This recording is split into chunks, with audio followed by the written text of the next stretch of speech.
Legends, I am giving away 2 copies of Dragonflight. It is only available to NA and Oceanic users, unfortunately, no EU gifters. One winner is going to be picked from the comments section on YouTube, and the other one is going to be given away via Discord. So to give yourself the best chance, make sure you comment on the videos, make sure you come and jump in the Discord. What's up, it's Darkmech here, and today we're talking about the Brewmaster Monk. I'm going to give you my first impressions and thoughts on the latest change to this banger of a spec in Dragonflight Alpha and what's going on. So Brewmaster Monk has seen some pretty interesting changes from its transition from Shadowlands to Dragonflight. And a big one that I really like is the fit out the Brewmaster is getting around self-healing. Historically, this has been an issue that's been sort of associated with Brewmasters, always such a solid tank due to its very smooth damage taken profile, but forever reliant on a healer. Brewmaster now has access to a lot more controlled self-healing options and cooldowns, which is a huge bonus to Brewmasters. It does seem it's going to play a fairly similar fashion to what you are used to coming from Shadowlands, but there is a kicker with some absolute banger synergy options coming into the spec with abilities and talents that work off one another to amplify and boost damaging effects. So we're going to start off looking at the Monk Tree, and then we'll move over to the Brewmaster Tree. So starting off on this Monk Tree here, this is kind of what I think your pre-loadout option is going to be, and then there'll be some movement for Mythic Plus and Raid as your source of content. At the moment, you can see I've got 5 points left over, and I feel like this checks off the majority of your core abilities. At the top, there's a new filler ability in Rising Sun Kick, and this has been added into the kit via the class tree, and it just boosts output. It felt a little bit odd to play with at the start, but it's simple in what it does. It's another button for damage, and at the moment on Alpha, doing a fair bit of damage. I love that you can turn Vivify into an instant heal, and this is a huge win for Brewmasters to have at the moment, and in Dragonflight playing right now, the heal is pretty substantial as well. You do get some choice in this middle and bottom section of the tree. For example, Ring of Peace is generally a default Mythic Plus choice, but it might not be something that you want in your raid. So you could drop a point out from Rop here and elect to take something like Chi Wave, which gives you an ability that you can use when you're outside melee range. There are 2 pathways down to Resonant Fists and White Tiger Statue that you can take. One path will see you picking up both Touch of Death talents, and the other will see you taking Escape from Reality, which this could actually have some really cool applications.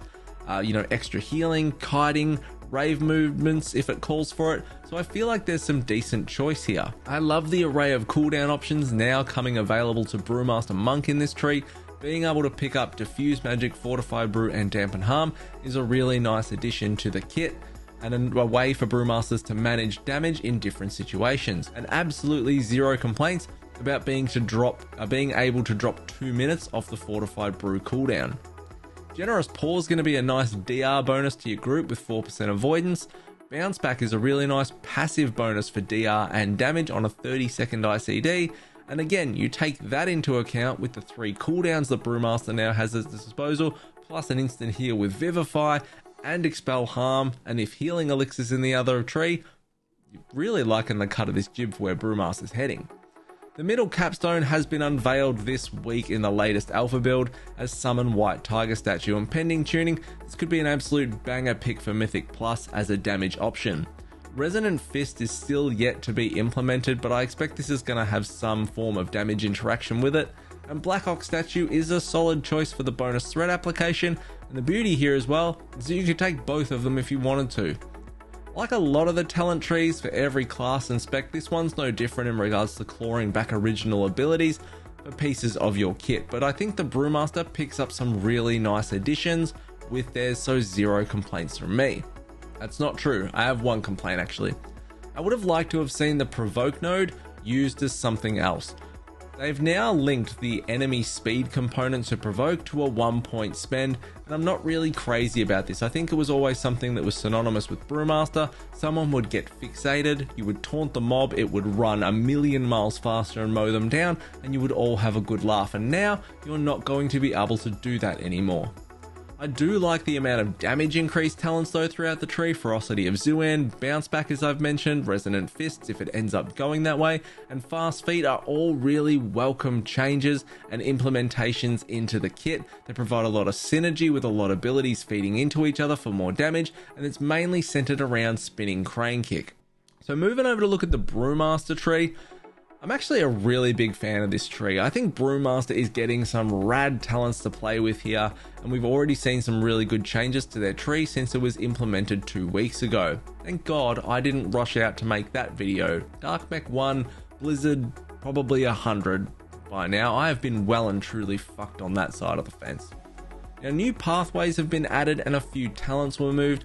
I did get excited originally to see that shadowboxing treads had been moved and was no longer accessed via facepalm, though Counter-Strike is now. So honestly, you're still going through it anyway and it's changed nothing.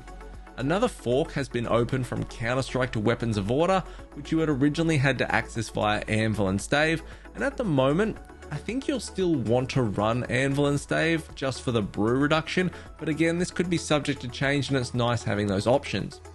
A fork's also opened up off Walk with the Ox to Bone Dust Brew. At the moment, I kind of think the middle and right side is more appealing, but this could change and Bone Dust could end up being a fantastic option along with the Capstone there as well. Having access to Weapons of Order though, a Fuse Anima Accelerator, Storm Stout's Last Keg, Bone Dust Brew and Exploding Keg is a pretty crazy tree, and I think that represents a really strong tree selection for Brewmaster. The top of the tree with the early choices kind of feel like pretty standard default picks. Rushing Jade Wind is on a choice node with special delivery, so these two once again competing for preference. I like Rushing Jade Wind. I like the way it feels in the rotation. I like it in Mythic Plus. The special delivery can be decent and has seen its fair share of play, so either option there might be a go. I spoke about in the Monk tree the increases to self-healing, but we also have healing elixirs here as an option as well if you wanted further to implement on that. Storm Stouts down the bottom draws me straight away, no word of lie. I don't want to go back to playing with one Keg Smash charge. It just doesn't sound appealing, but that might be a quality of life thing that you can afford to give up. Celestial Brew is our maintains its form of mitigation for us, so that hasn't changed. There's also a talent node below it to keep it in that Shadowlands interaction by increasing the size of the shield by 200% based on Stagger Purified.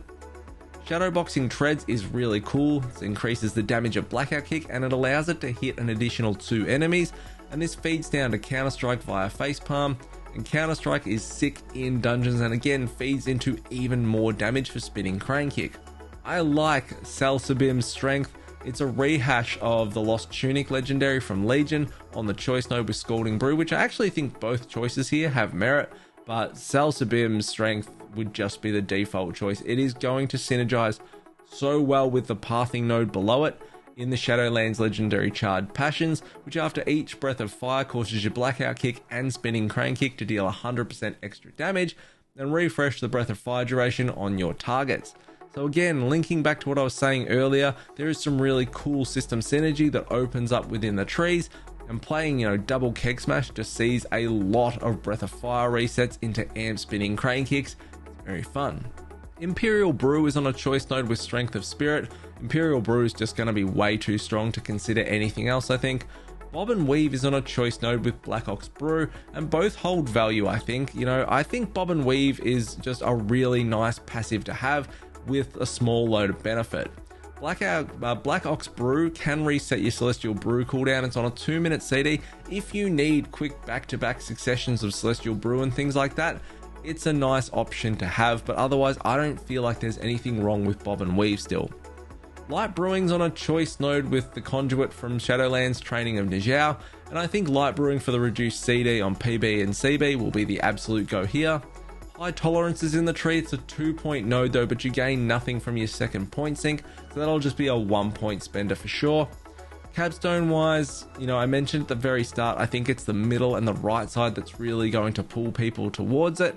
I personally, as I mentioned, love Storm Stouts, but Anima Accelerator is CDR on Weapons of Order plus AoE damage, and Weapons of Order will also increase your mastery and reset your Keg Smash CD, along with all the extra damage. It is very hard to pass those two options up. I actually think this tree has a lot of great things on offer for Brewmaster. I'm really excited to see where it all ends up as we continue to progress towards Dragonflight. A raid build that I'd be thinking would look something like this one here. So you'd be picking up Weapons of Order, you'd keep your double Keg Smash, your amp Spinning Crane Kick and your Blackout Kick damage, and you'd have your 1 point in High Tolerance, and that kind of feels like a pretty safe raid build. For Mythic Plus, I'd be thinking along the lines of something a little bit more like this. So there's a bit you could do here, but it would give you the two capstone traits in Storm Stouts and the Anima Accelerator, which at the moment is really amazing on large packs for damage.